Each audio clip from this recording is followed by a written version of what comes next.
Diaphragmatic breathing, very simply, and there's a number of different ways that it's been described or labeled. Belly breathing, deep breathing. It's actually the kind of breathing that if you've ever watched an infant in a crib, when he or she is lying on their back, what rises and what gently falls is their tummy. And so at a very early age, and my thought is that at birth we all do diaphragmatic breathing. If you've ever watched a baby in the crib looking up at a mobile, and that baby is transfixed on that mobile, what is that baby doing? Technically, that baby is in a meditative state. So when we talk about diaphragmatic breathing, meditation, visualization, a lot of these things, we come into this world fully equipped, and my thought is that the stress of being a human being oftentimes can just kind of knock the wind out of our sails.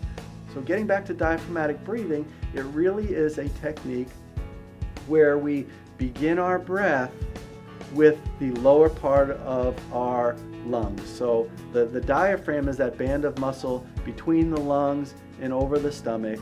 And very simply, by gently pushing your tummy out and inhaling at the same time, and in most cases, as long as your nose is not stuffy, you'd want to inhale through your nose and then exhale through your mouth. And the exhale through the mouth is very gentle and slow, as if you're blowing through a straw. And there are numerous and wonderfully done videos on YouTube that demonstrate diaphragmatic breathing.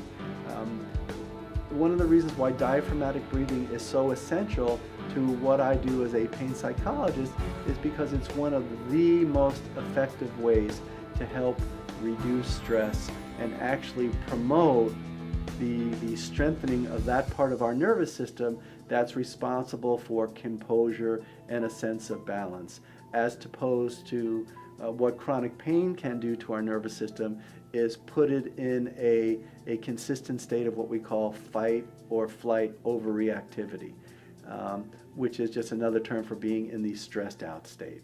And diaphragmatic breathing, if I had one thing to share with folks that, without exaggeration, I think could be life-changing, it would be the daily practice of taking some deep breaths, because so many wonderful things happen physiologically, automatically, from us initiating this one technique.